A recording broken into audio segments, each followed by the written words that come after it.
My plan is sound, mathematically sound. It cannot fail. It's perfect.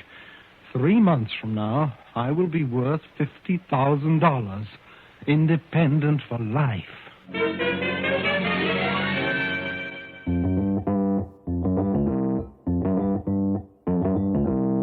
Live from Joe's mom's basement, it's the Stacking Benjamin Show.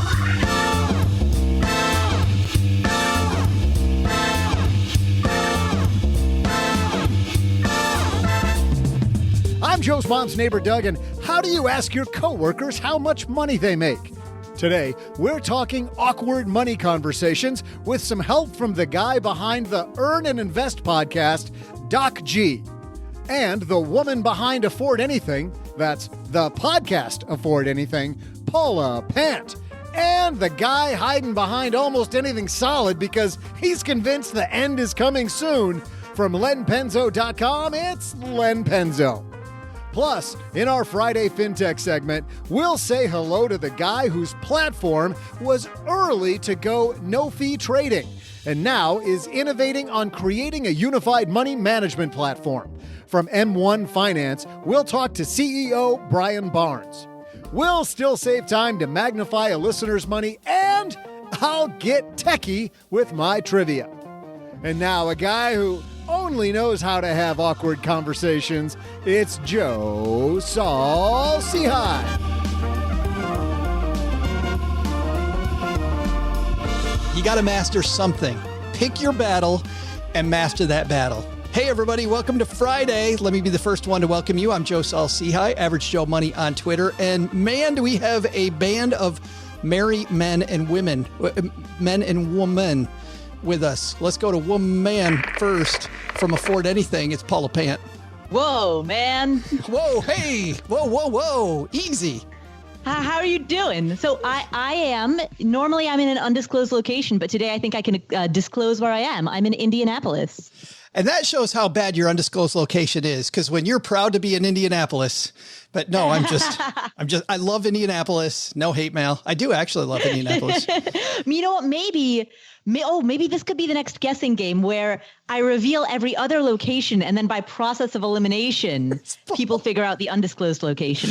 Paula wants cake. She's got games. Like Paula's like, I can finally get the Stacky Benjamins podcast moving. Just give me a little more stuff. And the guy who's not moving from the bunker deep under Los Angeles is Mr. Len Penzo. I'm in an undisclosed location too, but it's probably the most known undisclosed location in all of Los Angeles. So, right, Joe, how are you, my friend? Well, because it's easier for people to say like how far underground you are, but exactly where underground is the whole thing. Like if they say 40 feet, you're like almost. But if they say Northwest LA, like I don't know. Well, it's the moat and the electric fencing gives it away, really. So that's the problem. Once I get that disguised, we'll be much better off. I'm laughing. I didn't even hear what you said, Len, because I just said Northwest LA, which I believe is the Pacific Ocean. Just kind of doing the geography on my thing. It could be Ventura. I mean, who knows? Kind of, sort of. There's a Northwest LA. That's Malibu area. It could be Malibu. All right. Yeah. I'm close. That's like that riddle, like what's further west, Reno, Nevada, or Los Angeles, right? It's Reno. Is it really? I see. I do. Yeah. You learned something. Yeah. And now everybody can just turn the podcast off because you got your learning for the day. Hopefully that's the trivia question today. Guy who's on a different shore. It's a shore of a lake you also can't see across, but it's fresh water. Mr. Doc G joins us from Earn&Invest. How are you, man? Hey, I'm doing fine. I am hanging out in my own bunker, my own basement, trying to be like Joe in Joe's mom's basement. It's Chicago and it's winter. Isn't that great? Is it the frozen tundra? You're in the frozen tundra of Chicago. Or is that Green Bay? I don't know. It's cold. That's all I can say. All the above. As if that open wasn't awkward enough. We're going to get more awkward. We're going to talk about awkward money situations. We got Paula in Indy, Len in LA, Doc G in Chi-Town. I'm in the basement. Let's do this. Hello, darlings. And now it's time for your favorite part of the show, our Stacking Benjamin's headlines.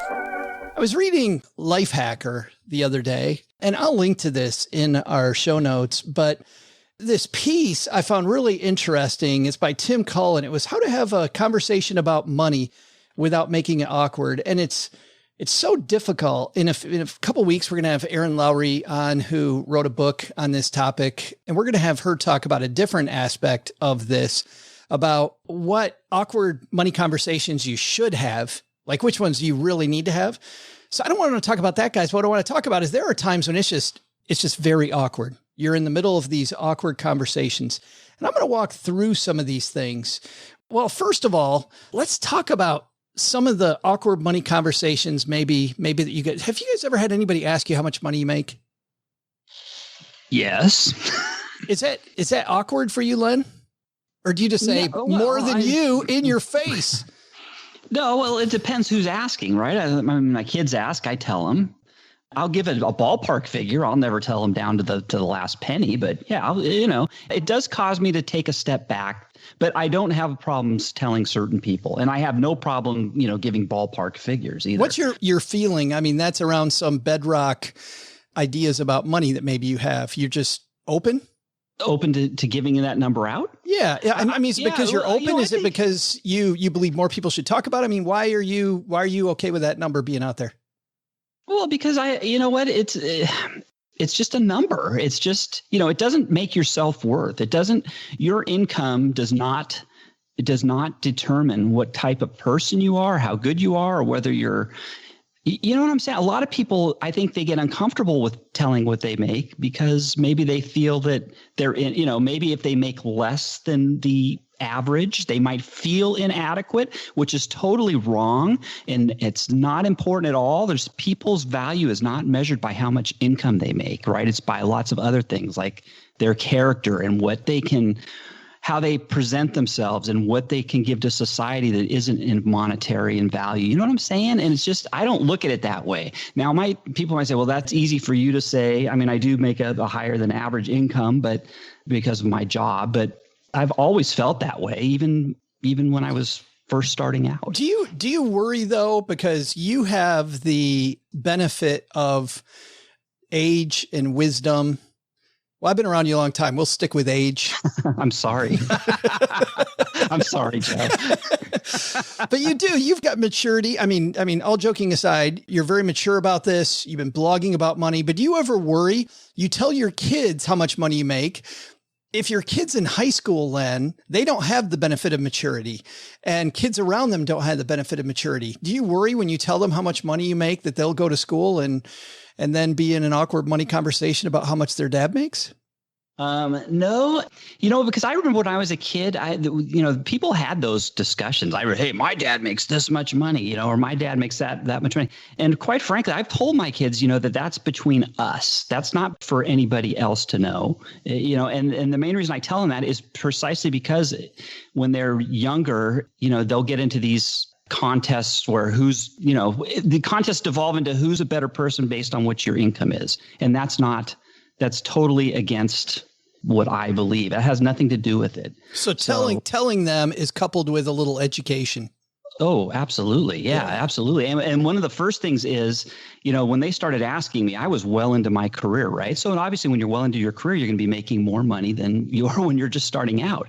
And I told them, we all start at the bottom and you work your way up, and, nobody, very few people, are making a huge amount of money. You have to work hard for it. It's a slow slog. It's a slow, hard slog to get to a comfortable position. And they also know that, I'm at the part of my career now where I'm on the verge of retirement. It's like, there was times when we were struggling, and I tell them about that too. As recently as 20 years ago, when I was in my 30s, I was still me and the honeybee. We bought this house and we were struggling. We were lucky to go out to eat one time a month, and by going out to eat, going out to a fast food joint on a Friday night. My point is, money it doesn't determine your self-worth. And I think that's what holds a lot of people back. I did have a question for you, Paul, about that, but based on what Len just said, Doc, I want to go to you because, going through medical school, I have people in my family that have endured those extra years of education. You're not making any money during that time. Residency, whole lot of fun, a lot of work, and still not really making any money. So there must have been times when you were struggling as well. those awkward money conversations? Any awkward money conversations around that period of your life? You know what? I think I've always felt like money conversations are awkward because of people's expectations, right? So when you're during residency, it's kind of understandable. People know you don't make a lot of money, but once you start practicing, people start making decisions about you based on what they think you're making. So it's awkward for me to talk about how much I make when someone's expectations are either much higher or much lower than reality. That's always when it becomes complicated, especially as a physician. Unfortunately, it's easy to weaponize our salaries against us. So for a number of years, I was making higher than expected because I had arranged my practice in such a way, and I practiced concierge medicine. And it was a consistent worry because of medical malpractice. Once lawyers knew that you were making outside of the normal, you became a target. So for those reasons, money conversations really became awkward. That's why, by the way, when I was a financial planner, I would always tell physicians that I worked with, don't put doctor on your checks and on your stuff. Like, you're very proud of it and you should be, but you don't know what these random people that get this stuff are thinking. Like, you don't have any idea. I understand and you should be very proud of it because people automatically get these assumptions. Paul, I want to talk to you about emotions and money because Len obviously seems very centered, right, about his emotions. This is an emotional topic, but you know that people aren't emotional. How do you keep emotions out of these topics, which to Doc's point are usually firecrackers? Well, I think what is effective is answering questions when they come up in ways that are educational rather than ways that are, to the best of your ability to do so, triggering, inflammatory, and or simply a distraction. I've seen many people answer the question that was asked rather than get to the heart of why somebody is asking that question. And sometimes if a person just answers a question directly, hey, I make X amount of money, the answer that they give ends up overshadowing any broader lesson that they're trying to teach. And it ends up becoming a distraction, and it detracts from the conversation rather than adds to it. And so before any information is divulged, I think the first question that a person needs to ask themselves, that the speaker needs to ask themselves is divulging this educational or is it simply financial porn? And, you know, but you work in but seriously, to stop you for just a second, you guys all work in financial media, right? You know that when some blogger posts how much I made, like the reason they do that is because the clicks, the unbelievable number of people, Paula, that click on those posts is people love that financial porn. Absolutely. And that's why it can become a distraction.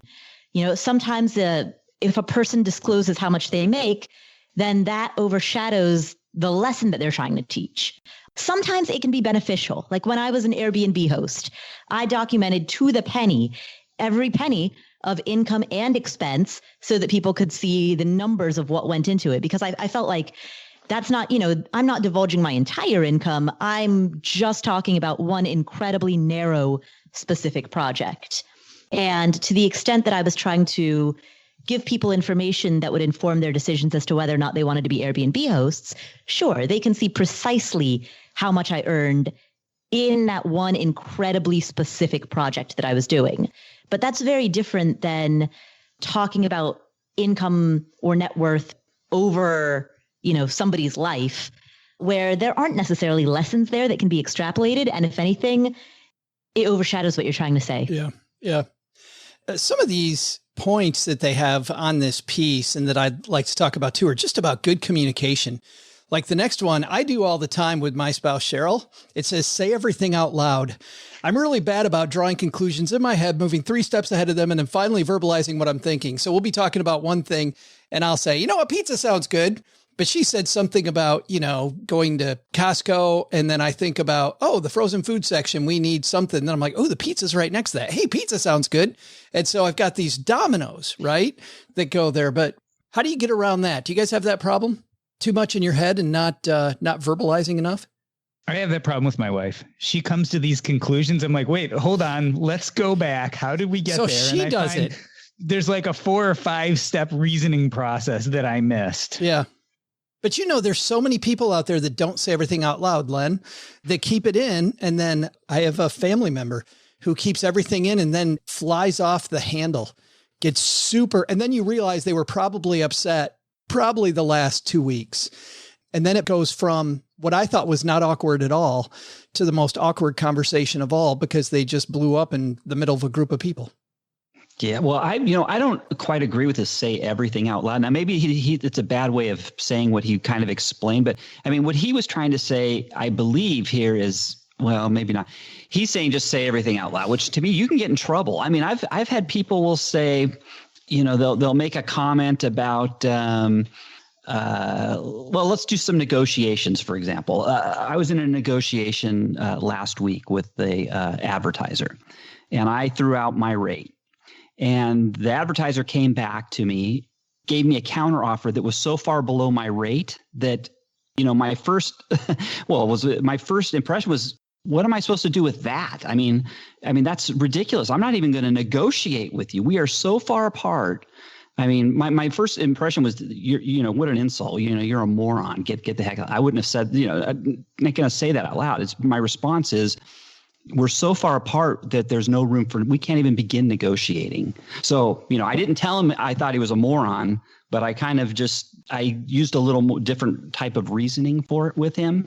So I get it. Yeah. Show your logic train, but be careful. Don't say everything out loud that you might believe. You might really burn some bridges. Paul, I know you're in Indianapolis doing some negotiating right now. Talk about awkward money conversations. I mean, like to Len's point, you don't know where to start. Like, how do you even begin this negotiation process?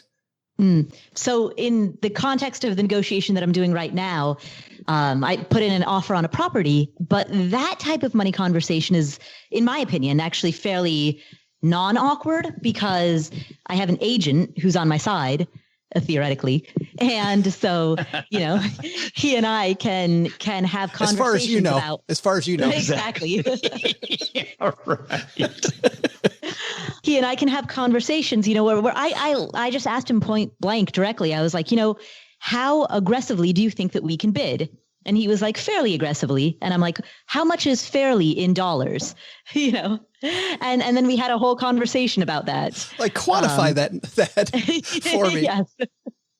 But so because I'm not the person who is doing the negotiating directly, and because the negotiation happens through pieces of paper that get traded back and forth electronically rather than through words, that kind of takes the edge off and makes it much simpler. I found that with cars too, by the way, purchasing cars, doing it via email. I can negotiate a little more brusquely and get to the point a little better. It's much harder when I'm standing face to face to have those types of negotiations. Doc, Paula brings up a great point though. She went to somebody who she trusts, right? Who's in the negotiation process with her. And I think this is great advice for some of those awkward money conversations. Ask some people around you, like what they think. Smart people around you. What you and I have these conversations all the time, man. So I think that there is familiarity with the process. So I like what Paula was talking about because there are norms for real estate investing, right? I've done this before too with properties. You kind of have these set of norms of this is how I go about negotiating for a rental property per se. If you can familiarize yourself with the type of negotiation you're having so you can learn some of those norms, whether it be for a raise or for buying a car or what have you, I think it helps. So it's part of delineating that process, asking around, finding what the norms are, and then you can learn how to operate within them. There's a few others here. I love this one. Don't increase your asking amount in little increments. Go for the big chunk. Like if you want $25 more, don't ask for 15 a day and 10 later, because you just had two conversations, which is more painful for the person than just having one. Ask sooner rather than later, because the person knows. I love that one. Prepare the field by dropping some hints. I can't tell you the number of times when I've been grateful as an employer when my employee has told me that there's a raise ask on the way, So I had time. The hint dropping thing is fantastic, because then I know I guess to some degree, then I'm on your team and I want to see if there's a way we can do it. Because I know that to some degree, you're not happy with where you're at. So let's make that happen. And watch, my whole team is listening to the show right now. Oh, Joe, I'll get 8 of those in the next 24 hours. But they say all the above counts double for dealing with friends. And I want to just go around, and this will be, I think, where we end it. A family member asks you for money. It doesn't get more awkward than this. Paula, we'll start with you. Family member asks you for money. How about that awkward situation? Where do you go with it? So my policy that I have learned the hard way is that I don't give loans, but I do give gifts. That would be the first thing that I would tell them. Most likely if they were to come to me and ask for money, they would say, hey, can I have a loan of XYZ? And if I just say, hey, you know what? I never give loans, but I do give gifts. Here's a gift of a $10 Applebee gift card. Yeah. You're welcome. No, I've given gifts. The biggest one that I gave was $1,200, but it was clear. I made it very clear. I was like, this is a gift. This is not a loan. Do not attempt to pay me back. This is being given to you as a gift for these reasons, and it's yours. And in the same way that you wouldn't pay somebody back for a birthday gift or a Christmas gift, this is a gift. Just gets rid of the awkward now. Being clear about that kind of right at the outset is, I think, the way to preserve the relationship. And it also kind of spares you from getting into the conversation of, hey, pay me back, or hey, can I borrow? Like, people fool themselves. People lie to themselves when the conversation is, can I borrow money? But when the conversation is, hey, I need some money, would you be able to just give me $1,000? All right, now we're actually having an honest conversation. Paula, I was wondering. Oh, would you like a Benjamin? You mentioned $1,200 that you're comfortable giving away. I mean, that's a nice. We've been friends for how long? Come on. Len, family member asks you for money. Yep, I just ditto Paula. I mean, same things happen to me too. So it's like, now it's like, okay, well, you know what? Here it is. Here's the money. If you want to pay me back, pay me back. I'd appreciate it, but here you go. I'm just giving it to you. You do say you appreciate it. Paula said, nope, you're not paying me back. You say, I would appreciate this back. No. Well, yes, I would appreciate. Of course I would. Yes. And that, yes, I would appreciate it back, but I'm not expecting it back. I will say, I am not giving this to you, expecting it back. So consider it a gift. You know what? If you want to pay me back, hey, great. I like, I like money. Yeah.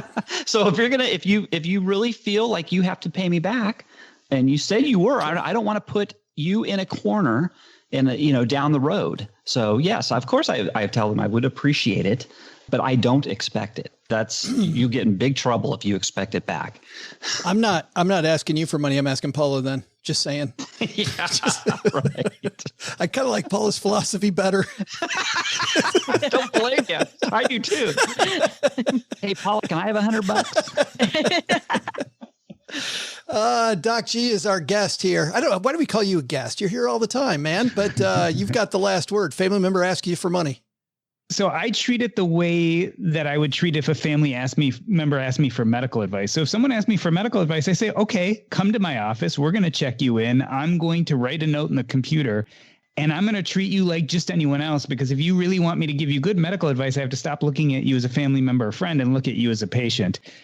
In the times where I've dealt with money, I've actually been on the receiving end. For instance, when I've done some real estate investing and I was in a crunch for cash and asked my parents for more than just your average sum of money, they said, okay, that's fine, but we're going to write up a loan agreement and we're going to come to terms. And so I think if you do get stuck in the position where you may actually want to lend someone money and not give it to them, you have to start structuring it to protect yourself, such as they are not your friend.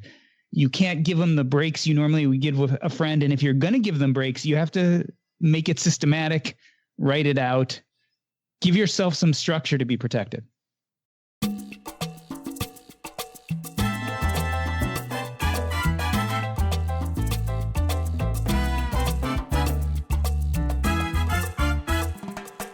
Well, if you've been a fan of the Stacking Benjamin Show for any amount of time, you're going to know our next guest. But if you're brand new here, I have to tell you, this guy brings it every time he's here. He's one of the first people who ever offered free trading. His platform is one that we've been behind a lot. They're actually even, again, a current sponsor of the show, but we go way back. I think M1Finance was a sponsor of ours early on. You know how they became sponsors? We asked them to do it because I absolutely have been a fan of the app and the whole platform. I just love that this is made for long-term investors and not traders. But we're not talking about that. There have been a lot of changes to M1Finance since the last time that Brian's been on. So I wanted to talk to him about several things, but mostly about all those updates. We call this Fintech Friday. Usually we draw a line and say, you know what, we're learning about this app together. Today, we're going to learn together about something I'll just tell you I really like. What's the latest? Brian Barnes from M1Finance coming up next.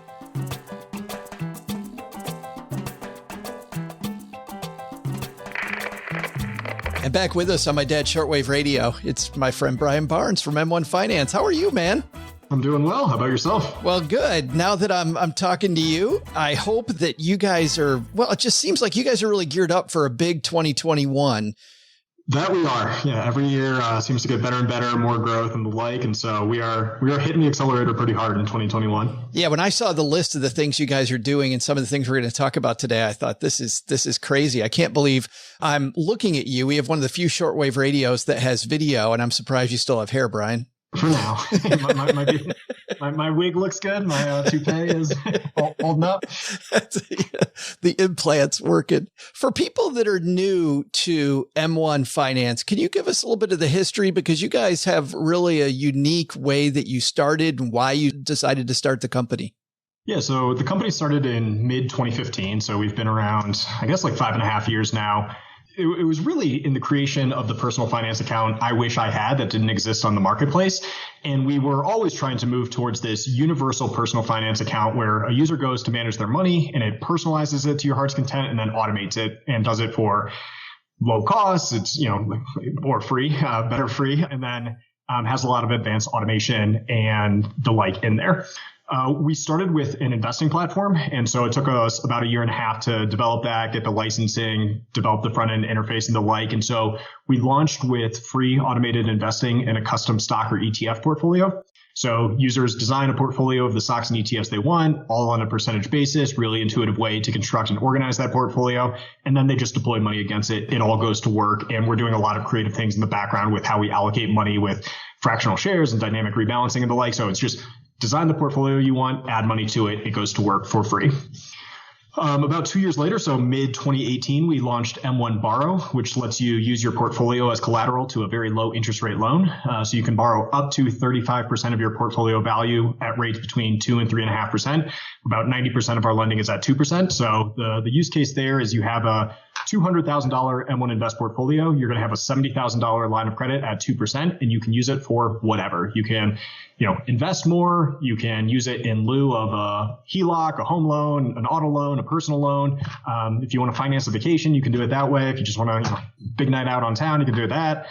And then this last year, so mid-2020, we launched M1 Spend, which is a high yield checking account. It's a checking account that gives you 1% interest on checking, 1% cash back through an M1 issued debit card, and everything that you'd expect from a digital checking account offering. The big thing that we really focus on is not having distinct products, but really a platform where all of those are integrated. And so we want you to replace your checking account, sort of do everything that you would out of a typical checking account. Excess money just gets swept into a custom portfolio of the investments you want, an exact proportion to what you want for free. And if you ever need to get liquidity, you can tap into a line of credit at the lowest interest rate on the market. So it's a pretty powerful platform. We think we're quite a bit above the next nearest competitor in terms of managing your money. And we have a lot of plans and ambitions to continue to improve upon it and grow. I've got so many questions. I want to go back to the first part of that when you were talking about the investing platform. I think what a lot of people don't remember is that trades, it seems to you and I like free trading is something that happened just yesterday. And yet now it feels like everybody's doing it, right? But I remember back then knowing a little bit about your company, Robinhood got all the accolades for being the first company to go free trades. But you were right behind them. I mean, were you maybe a month, 2 months behind them? It seems like Robinhood came out and then you guys were right after that. Yeah, time's a little bit of a blur, especially with 2020, backdrop of 2020. But yeah, we were right after them and significantly before the Schwabs, the Fidelities, the Ameritrades, E-Trades of the world. And so, I think it was Robinhood is a big behemoth in the fintech space, but it was companies like them and us that really pushed the incumbents to say, why are you still charging $10 for an electronic message? It would be equivalent to charging $10 for a text message or an email nowadays, and it just never needed to happen. And when it comes to building a portfolio, I want to talk about my favorite part of that. This is my commentary, not yours, which is the concept of being able to put money into these fractional shares and build a portfolio, but also having more than one goal in the same portfolio. So as an example, if I've got my IRA at M1Finance, I can have a goal for maybe my short-term retirement money and then my long-term retirement money on a more aggressive pie. Can you talk briefly about developing that and how that kind of works? Yeah, for sure. So the biggest thing is M1 is built around long-term investing and portfolio management, not stock trading. And so, if you look at all the big incumbents of Ameritrade, E-Trade, Fidelity, Schwab, and even Robinhood, every single thing is built around the trade. I want to buy this amount at this dollar and then, sell. And it does encourage really frequent behavior. Buy at 10 a.m., sell at 2 p.m., or do it 15 times a day and try to day trade. M1 is much more about systematic long-term investing. And so it's saying, what share of your money do you want to go into certain investments? And so the entire mechanism for that is built around pie charts, and we call them pies, very creative M1 branding. The whole notion is at any given time in my financial life, I want 10% of my money in technology stocks. And so, that can become its own pie that you can slice and dice according to your, favorite technology stocks. But, with what you were saying is exactly true. You could say, I want 80% of my money in long-term investments, more oriented towards retirement and the like. And that can be an aggressive portfolio. It can be ETFs. It could be individual stocks. But then you can say, I want 20% in short-term safety fund. And, that can be in treasuries and, AAA rated corporate bonds and, provide this stability.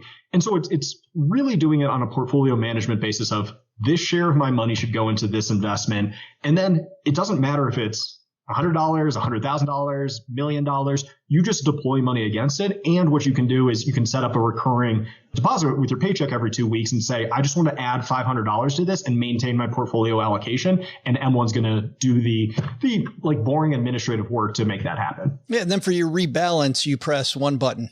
One button. It's pretty amazing. And I can't imagine developing that. Like, what a flipping headache. That's another show. We'll talk. If we ever have a show on coding, that'll be or developing. Yeah. That'll be a whole different thing. So the complexity really comes in, a typical robo-advisor will trade 7 ETFs and they might have, their entire universe is 25 ETFs. We trade 6,000 different securities and they're always going through stock splits and, M&A and delistings and stuff like that. And so, there is quite a bit of complexity in what we've developed, but it really is a powerful, extensible tool of tell us the portfolio you want to own, add money to it, and we'll make it happen. On M1 Borrow, I want to talk about that for a second, because obviously people hear a 2% interest rate on borrowing from your portfolio. That seems very compelling. Let's talk about that first, about why somebody would want to do that versus taking out a traditional loan. But then also, what are some of the risks if somebody does that, Brian? Yeah, so why people would want to do that? Anytime you need liquidity, you need cash. People take money at the supermarket. They don't take stocks or shares of Amazon. So, you do need liquidity at certain times. And the big thing is, it's costly for the individual to just hold a pile of cash just for the off chance you might need a decent amount at any given time. And you're giving up on potential returns. And so, sitting on cash in the finance world is called cash drag. It's just expensive to hold cash for long periods of time because, it's going to get eaten away by inflation and you're not getting the return with assets. And so the whole thing with Borrow is a finance firm should take it upon themselves to say, hey, you, Joe, you have an account at M1. How can we give you the lowest cost capital and the most flexible terms? And when you think about that, the best way the finance company could do it is say, hey, you already have the assets to back it up. It's already in this account. If anything were to go wrong, we can always look over there. And so we'll provide you incredibly flexible money, use it for whatever at incredibly low interest rates and say, this is the on-demand stuff. But that's also where the risk comes in. And so because it's backed by your portfolio, we, like the finance firm M1, needs to make sure that we get paid back. And if the portfolio drops significantly, we do have the authority to go in, sell the securities and pay our loan back. The way that it's structured is you can borrow up to 35% of your portfolio's value. And so 65% of the account would be in equity. If your equity drops below 25%, that's where we're coming in and issuing a maintenance or margin call. Your portfolio has to drop by more than 50% for that to happen. So we put very, very conservative confines on it, and we don't even recommend that you use it to do all of your borrowing. It's just a very flexible on-demand source of capital that people can tap into, and it's there whether you use it or not. And so I actually think it's foolish to not have your money on M1 because it unlocks this possibility that you really can't get anywhere else. Well, and I've seen, and you've seen too, at traditional banks, somebody who's worked their entire life to build up a base of assets. They retire, they decide to go to a bank to take out a loan, maybe for some construction project, doing the type of remodeling like we're doing. And the bank will give them a loan because they don't have any income anymore. And I've worked with people where they have this big base of assets, and banks, because they're working out this traditional old time lending, they're not paying any attention to the fact that, my client had to work really hard to build this base. And so this is a way for people to access the value of that money. 100%. Yeah. We want to take the notion of the finance firm should work with you and underwrite you as a person. And they should look at your entire financial life and say, how can we organize it such that you have lowest cost, most flexible terms and the like? From the bank's perspective, the lowest risk to them is against your most liquid assets. And so, we'll tranche it there. Then your next risk might be a mortgage or a HELOC. And then you might move into auto loans, and then you might move into unsecured loans. But the cheapest is against the assets. And so we provide that flexibility. And over time, we'll move to offer more along that spectrum. Let's move to the third part of M1 that I'm really interested in. When you use the term 1%, back in the day, you wouldn't get excited about 1%. But in days like today, all of us hear 1%, Brian, as you know, we're like, 1%, that's fantastic. When most money markets at a bank are paying 0.05 and a lot of the online banks, maybe 0.5, 0.6. Explain the 1%, because you talked a little bit about cash back and some other terms. How does that all work? Yep. So there's like two components of it. One is just how much cash you hold in the M1 spend account, and that's for everyday purchases and the like.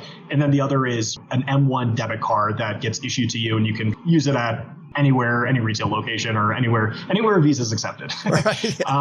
So the 1% is driven by short-term interest rate that the Fed sets. And so, when people hear Fed funds, that's the overnight rate and the like. And they're targeting 0 to 0.25%. That is why 1% is attractive in this environment. When we look at our company, we can still lend that 1% out for higher rates. That's the way that banks make their money. They capture a spread. And M1's just a much more efficient organization than a lot of the incumbent banks, where incumbent banks target a 3% spread on what they pay for, deposits and what they lend out at. We're fine going cheaper. We don't think we need to make that much money. We think that is at the expense of the user base. Well, number one, too, Brian, not to cut you off, but you don't have the brick and mortar costs that a Bank of America has either. No, absolutely. We think the finance firm of the future is going to look a lot more like Amazon than a Sears. And, it is like Sears, the brick and mortar thing. It's a liability. It's expensive. It's more expensive and less convenient for the customer. So, it's double-edged sword that are, not great. And then, every time you swipe back, so if you buy $100 at your favorite store, you get 1% back. So $1 back, and that goes into your M1 spend account. So we are able to offer that by being very efficient, and then also being able to offer a financial platform where we say we can manage your finances and make enough on that relationship. We don't have to, sort of turn the dials on every single product to maximize our take. What's next, Brian? Nobody listens to the show, my mom and one other person. So if there's something secret that you're not supposed to talk about, you can probably share it here. We've invested heavily to have those three pillars: invest, borrow, spend, and then have them work across each other, the automation and the integration across all of that.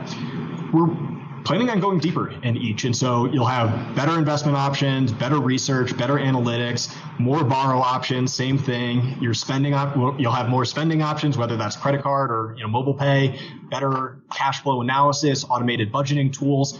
And so the real goal of M1 is to, we talk about it as create a personal finance account that's so beneficial, it's irresponsible not to use it. We want to go heads and shoulders above what you can get with point solutions out there. An isolated checking account. We want our M1 spend to be significantly better than the checking accounts out there. And then we want everything to work together so that the whole is greater than the sum of the parts. And so it's really just, increasing features and functionalities and value that we deliver to the end consumer to better manage their money. Brian, so for people who want to sign up for M1Finance, tell me a little bit about that. There's never a better time to sign up for M1 that we're doing a ton of January promotions. Always the salesman. This is 90% of my job. Here it comes. Yeah, exactly. Yeah, sit back. You got to tight 10. We're doing a big promotion for bringing brokerage accounts over from other brokerage accounts, paying up to $3,500 for accounts there. Everyone who signs up gets a free annual subscription to our M1 Plus membership, which is sort of like an Amazon Prime-esque membership for M1. Big referral bonuses and the like. And it's really led to pretty astronomical growth that we started 2020 with 70,000 funded accounts and about 800 million on the platform. We now have over 3 billion and north of 250,000 funded accounts. And so, grown rapidly and plan on serving a lot more people into the future. That's awesome. Well, it's been super exciting watching M1Finance grow over the years. I just remember some of the discussions you and I had back when you guys were going free trades. And I thought, that's crazy. And now that feels like ancient history, Brian. So thanks for hanging out and talking M1Finance a little bit with us. No, absolutely. It's always a pleasure. And thanks for being an early supporter.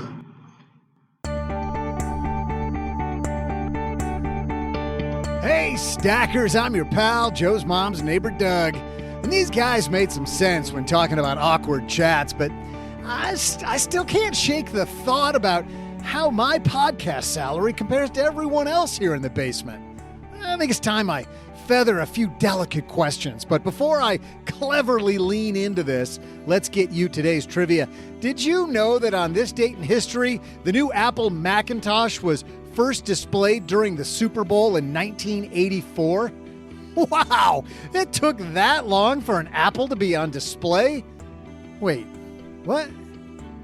It's their computer. Oh, it's their computer. I'm using one right now, right? How about that? That's just neat. I mean, the more you know.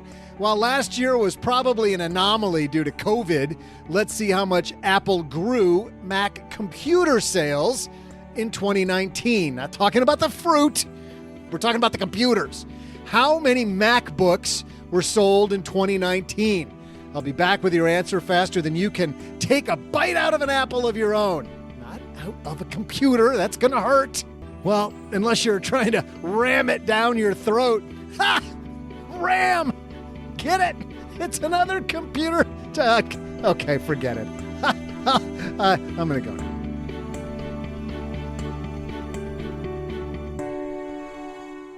Don't laugh at him, Len. You make it worse.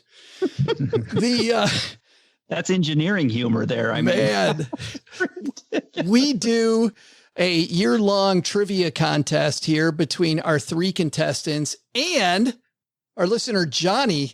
This year, everything's different. Johnny, by the way, in our basement Facebook group, if you want to hang out with us, it's stackingbenjamins.com/basement gets you there. I don't know if you guys have seen this, but Johnny's like keeping score for us. He's got an official score tracker, probably so we don't have to sit here every single episode and go, okay, who's winning? Like, what the heck's going on? He's keeping track of the questions. Like, maybe it's because we ended in such a tough note last year that, so much controversy at the end of last year. He also has said that he'd like to sponsor the cake that Paula's demanded for the winner. Let them eat cake, but we're not going to Johnny, we're not going to have you do that. And you're getting some swag for doing it, but we will have cake, but Johnny doesn't have to buy it. So I saw the disappointed look in Paula's face. He's giving a gift. It's a gift. You don't have to pay him back the cake. Yes. If hey, Johnny, I hope you're working on my trophy too, because I'm still looking for that. Moving on, Len. Moving on. We are in the third week of this season, and Paula is starting off in Paula Pant form. She has 0 points. And Len, an OG, who's not here today, taking the night off, played by Doc G. We got the G playing the G-men playing each other. I don't know what that means, but Len and OG tied at 1. So that means, Paula, you get to go last. Len's the reigning champion, so he is going first. MacBooks, huh? How many MacBooks were sold in 2019? That's a great question. Is that that's worldwide? Yes, absolutely. Oh, jeez. I have no freaking clue. I don't even know how to begin to game this out. I'm going to say 1.5 million. I thought you were going to say 1.5. Tim, 1,500,000. You think Tim Cook could be unhappy with that? Sir, we sold 1.5. What? Mr. Doc G? I'm going to say it's a little higher than that. I have no scientific reason for that. It's just my gut. I'm going to say 10 million. That's generally the way you come to this game, isn't it? And that's why I usually get it completely wrong. That has been the Doc G way of playing. I have no scientific thing around that. You could just press the tape recorder every time we do this. You guys have been keeping track of who wins and who loses, but no one has kept track of the percentage off each player has been. Now, if you did that, I would not only be in last place, but by several times. I think the highest standard deviation on the question goes to Doc G. Doc G. Yeah. I was so busy making fun of you, dude. I didn't record your answer. What did you say? 10 million. 10 million computers. Well, Paula, what are you going to do with that? I think that the number is bigger, so I'm going to guess 10 million and one. 10 million and one. Chelsea Brennan him on the on the top side. Doc is crushed. We'd love to tell you who got it right, and we will, but in just a minute. Well, there's nothing that relieves stress more when you have had a long day, you are completely fried, and you're thinking to yourself, maybe I'll just go out to dinner. But then you think about all those calories, all that money out of your wallet, and then you realize that you can eat healthy because you found Factor. Factor is ready in 2 minutes. Factor shops, preps, cooks, and delivers straight to your door, so you have more time for everything you love this spring, and you don't have to worry about eating healthy and going outside your budget because you've got the food sitting there in the fridge that you had pre-planned. What is Factor? Well, Factor has meals built around your goals, whether that's weight loss, overall nutrition, more protein, or GLP-1 support for strength and workout recovery. Check out Factor's Muscle Pro collection. Every meal's crafted with functional ingredients, lean proteins, colorful veggies, whole foods, and healthy fats. Factor bans 175 plus ingredients, no artificial colors or sweeteners, no high fructose corn syrup, no refined seed oils, just nutrient-dense foods. It's fresh, never frozen, over 100 rotating weekly meals, including globally inspired flavors like Mediterranean and Asian. So there's always something new to look forward to. I use Factor.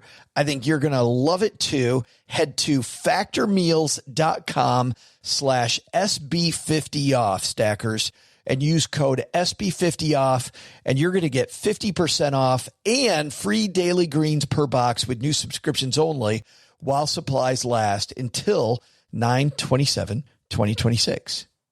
Well, running a small business, as you may know, like I do, it is super fun, but it can also be very tough. And when it's time to get a loan, it can feel impossible to find the lender that you actually trust. Big banks say no. The internet, well, that's full of sketchy offers with sky-high rates and fine print you can barely read. Whether you need help covering payroll, managing cash flow, or investing in growth, you deserve better. And that's why I recommend the small business marketplace Fundera, which is powered by NerdWallet. It's a free, easy-to-use platform. It lets you compare real financing offers from trusted lenders, and it's all in one place. And what I like is that you don't need perfect credit to get started. There's no spam. There's no bait and switch. Just personalized options that fit your business needs. Nothing I like better than a place that treats me the way that they would want to be treated. Using Fundera is a super way to quickly compare options and make your best funding move the way any great business owner would. Here's the best part, though. For a limited time, when you visit nerdwallet.com/SB and fill out the no obligation form. You're going to get VIP treatment and talk with a real person who knows all the ins and outs of small business lending. And you can tell them specifically what you're looking for.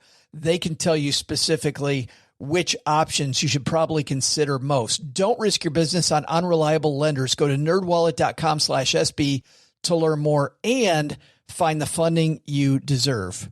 Fundera Inc., NMLS, ID number 1240038. All right, Paula, you've got everything over 10 million computers. Why do you think it's bigger than 10 million? That's a hell of a lot of Macintoshes. Yeah, but it's worldwide, and there's a lot of people in this world. You can't deny that, Doc.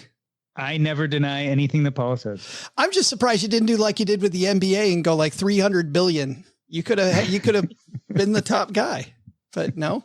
Len, it looks like these two are fighting over that top end. Yeah, you know what? I don't know. It's maybe my number's ridiculously low now, but you know what? It's just 1 year. It's just a MacBook. So, I mean, there's lots of other options for computers, and I think more people buy non-Mac computers that, so regular PCs. So anyways, that's where I'm going. I feel pretty good, actually. I don't know the answer, and we're going to ask Doug here in a second, but 340 million people in the United States, just in the United States, 1.5 million people buying a MacBook. That's a low number, man. It just feels low to me. That's in 1 year. That's in 1 year. Well, it's just 1 year. Doug, prove us wrong, man, or prove me wrong. Don't prove Len wrong. Prove me wrong. Hey, trivia fans, it's me, your pal, neighbor Doug. So this particular conversation about how much everyone makes might be more delicate than I first thought, because I'm clearly getting mixed signals. When I tried to ask Gertrude how much she makes, I think she just maybe got confused or something. Using social cues and trying to keep it casual, I kept asking, so how much cheddar do these guys give you for doing your work? And she just kept answering that she personally prefers Parmesan cheese. So I moved on to Joe's mom and asked her how much she makes off letting us record in the basement, and all she said was, F off. Huh. Is that what they mean maybe when they say F you money? So now, so much for being delicate, because I'm still no closer to knowing the answer than when I started. I'll figure out a way to take this up with Joe and OG, but for now, let's deliver today's trivia answer. The question was, how many MacBooks were sold in 2019? While iPhones are definitely the big seller for Apple, they still managed to crank out a whopping 18,349,000 computers. That number translates to about 25 billion in hot liquid cheddar. Or, I guess you could now say Parmesan? Maybe? I don't know anymore. But I only have Parmesan on spaghetti, and that's a lot of noodles. That's a big old pile of Italian. I don't even know what I'm talking about anymore. Well, before Joe and OG pasta by, let's get on with the show. See ya. Whoa! My score is finally 1. What? Paula's in a tie this early in the year? What's going on? What are you doing? Score of what? I want that cake, clearly. Well, I was thinking maybe Indianapolis is your lucky city. Maybe that's it. Oh, it could be. It could be. Maybe this is a good omen for the property that I bid on today. Absolutely. Good Midwest stuff. And you're only off by 1, Doc. Yeah, I know. I feel like I'm playing against Chelsea Brennan now, so I don't know. Hey, before Paula high-fives herself too many times, let's take out the magnifying glass and help somebody do better with their money. Today's hotline call comes to you courtesy of MagnifyMoney.com. Doc G, you know what happens when you go to stackingbenjamins.com/MagnifyMoney? Well, Joe, those financial products you find at brick and mortar banks are nowhere near best in class. I'm having a heart attack.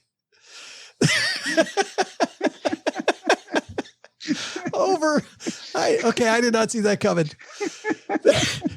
They're all ranked, by the way, head to head at stackingbenjamins.com/MagnifyMoney. You stuck the landing, man. Even the East German judge thought you were great at that one. It only took 10 times. And today we're going to help our new friend magnify their money. That's what it says right here. Our new friend. We have a friend. Mom's going to be happy. Here we go. Hey, Joe and OG. I have a question about grad school. I've been taking grad school really slowly because I have a part-time job with the university that pays for 3 credits per semester or 1.5 in the summer. So far, I've taken 9 credits for free and I have 22 to go.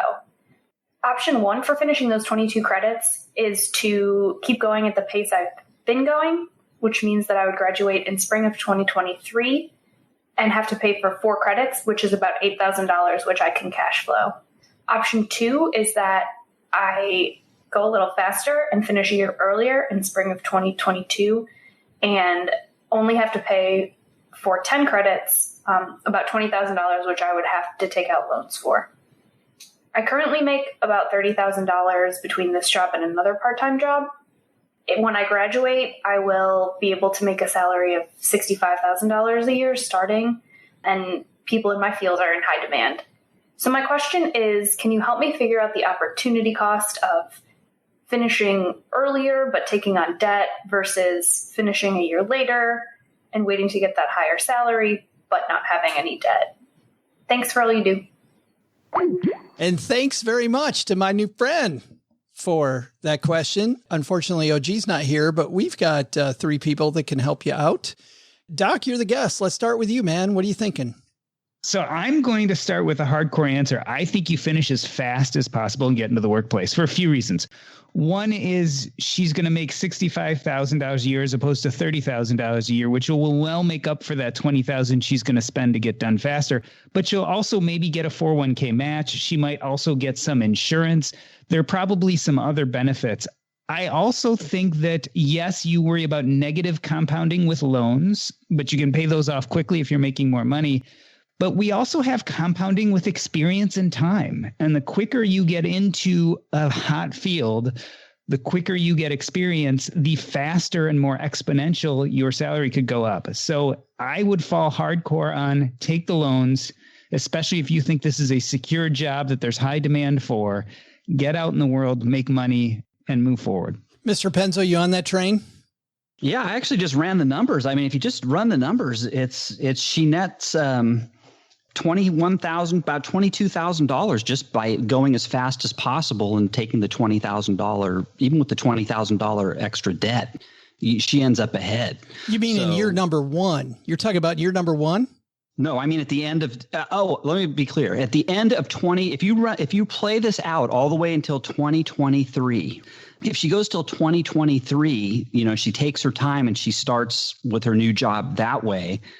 She'll net out with $67,000. That's about $75,000 in income minus the $8,000 out of pocket expenses, right? So if you go the other route, she'll be making $30,000 in year 1. Then she's half of the next year in 2022, she'll be making $45,000, and then in the final year, she'll have up through spring again, end of spring semester, $33,000. So she's netting basically, it's $108,000 minus $20,000. That's $88,000. So, that's right there. There's $21,000 to the good. It's a no-brainer to me. Get done as fast as possible. Paula? In theory, I agree, but just for the sake of playing devil's advocate and for the sake of kind of introducing a new perspective, I'll give a few caveats. Well, that's good because I had some too. Nice. This is the conservative side of the podcast. Paula and I have been answering questions together now for way too long. I know, right? Can read your mind. So the first thing I would ask is I would ask her how certain she is, to the extent that any humans can be certain about anything that's going to happen in the future. How much confidence does she have in her prediction of, number 1, what she will make, number 2, how quickly she will get a job, and number 3, whether or not that particular job will be in the set of circumstances that she wants, such as in the city or town that she wants it to be in, or with the type of schedule that she wants, and if it's not, and the unpredictable thing is whether or not she likes her boss. And if she doesn't, will she have the freedom to move? Like, will there be other opportunities? Like how plentiful are the jobs and how much flexibility does she have? So if it's in demand, you're saying not just deep, right? Money-wise, but wide. Like a lot of people would want her so she can hop from place to place if the first one doesn't work out. Exactly. If she goes to that first job and it turns out that her boss is a total piece of garbage, she should have the ability to hop out and get another job quickly without, worrying or about the fact that she has all of the student loan debt and therefore feeling trapped in this job that she dislikes with this boss that she dislikes, living in a city that she doesn't want to live in, working a schedule that she doesn't want to work. So yeah, exactly as you said, not just deep, but wide in terms of job opportunities. The other thing that I would have her ask herself is, are there any circumstances in her life that might preclude her from being able to work or being able to work full time? So does she have any chronic illnesses or health problems that might flare up and take her out of the market for 6 months? Does she have an elderly parent or elderly grandparent that she might have to become a full-time caretaker for? What types of life events might interrupt her ability to work? Because that will also influence whether or not she wants to take on debt. The only addition I had was actually none of those, Paula. I had another one, which was, the basic question, because I totally agree with Doc G and love Len running the numbers, love your caveats to all those, all the what ifs, the risk management portion, right? Because you should always think of all the risks involved. So I love all that. But the very basic question to me is, what do you want to do? Because I know some people that just love that experience. They love where they are. And and you know what? The job might be something that'll still be there in a few years. And it's not always about money. It's sometimes just about what I want to do. And man, if I'm loving the fact that I'm slow playing this, I'm doing great on $30,000. I've got good friends. I've got a life that I enjoy. Why would I move from that? I've had some moves that I've made for more money that I ended up later on going, what the hell did you do that for? You were in this perfect place and you were too dumb to see it. So that was the only caveat that I had, actually. But great question. Thanks for that question. If you've got a question for us, head to stackingbenjamins.com/voicemail. And it's really easy. If you've got you've got a microphone on your phone there or on your computer, and ask us whatever you'd like. And we'll get it. And you said that was your new friend, right? Not your little friend. Because if it's your little friend, I'm a little worried if I gave the wrong answer, I'm going to be in big trouble. She should have said my only friend is what she should have said. Your only true friend. Yes. All right. That's going to do it for today. We'll let our guest of honor go last. Paula, what's happening over there at the Afford Anything podcast? I'm asking you because I'm hoping that you'll have like some, Nobel Peace Prize person so I can watch Len squirm because he's going next. I have been trying to get Malala Yousafzai on the podcast, but we haven't been able to book her yet. But in the background, I am hoping to one day have a Nobel Peace Prize laureate on the podcast. But in the meantime, you can hear Rachel Cruz, Dave Ramsey's daughter, who really is, she's a personality in her own right. She's had multiple New York Times bestselling books. She's so fun. She's the host of the Rachel Cruz Show. So Rachel Cruz joins us on the podcast to talk about how self-knowledge is critical in understanding how you handle money and in understanding how to handle money with a spouse or a partner. So we have that interview. We've got this guy by the name of Joe Saul-Sehy who gives questionable advice. So you can find that on the Afford Anything podcast. And now in 2021 with more Joe than ever before. Now with more Joe.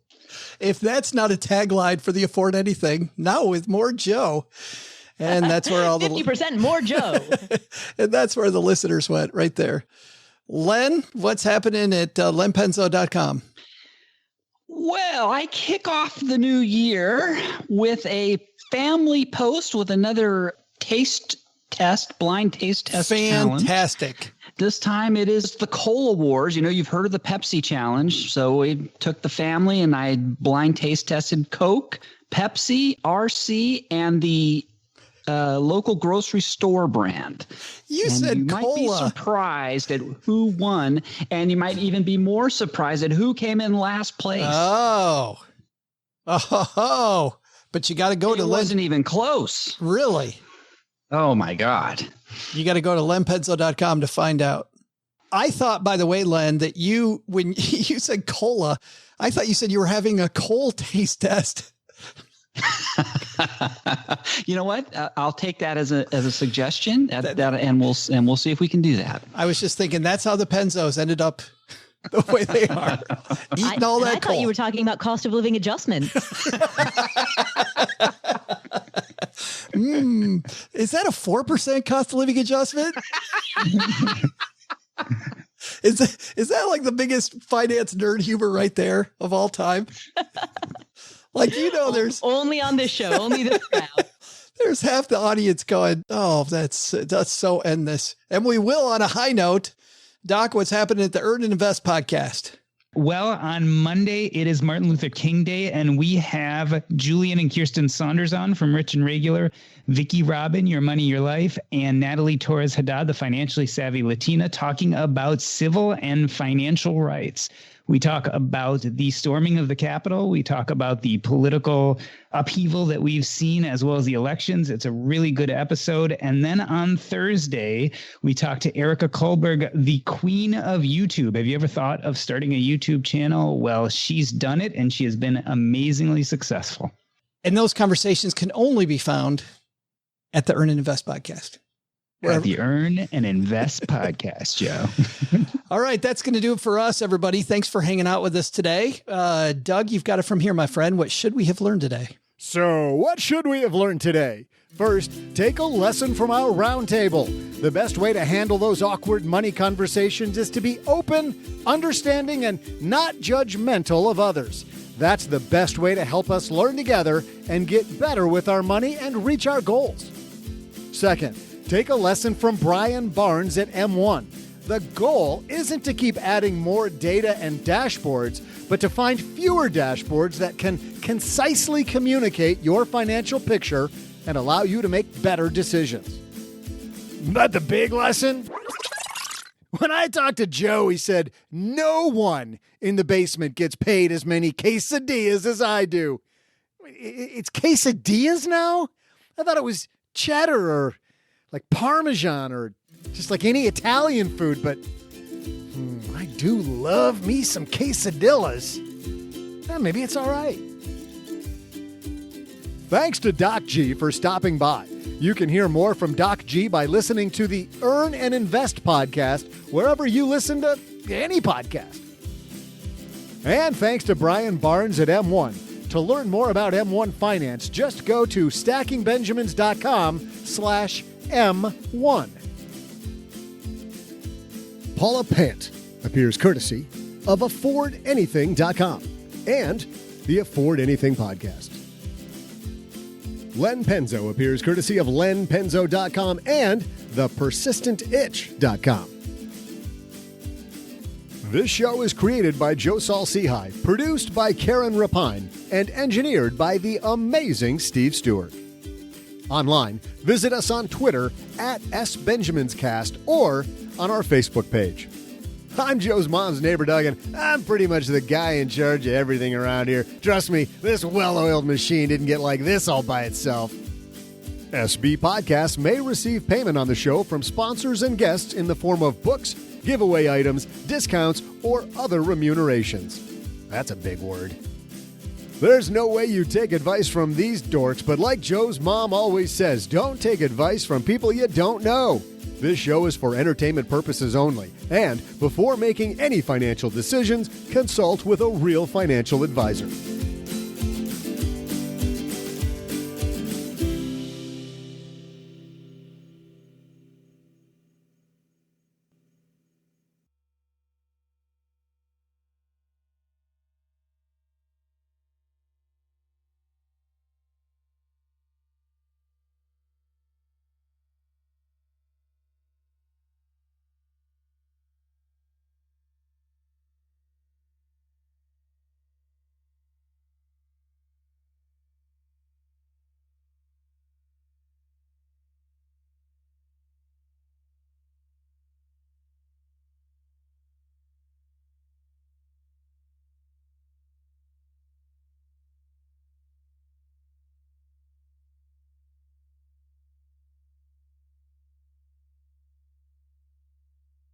Hold on, I gotta let the cat out. So professional. Joe is so professional. Good, he went out.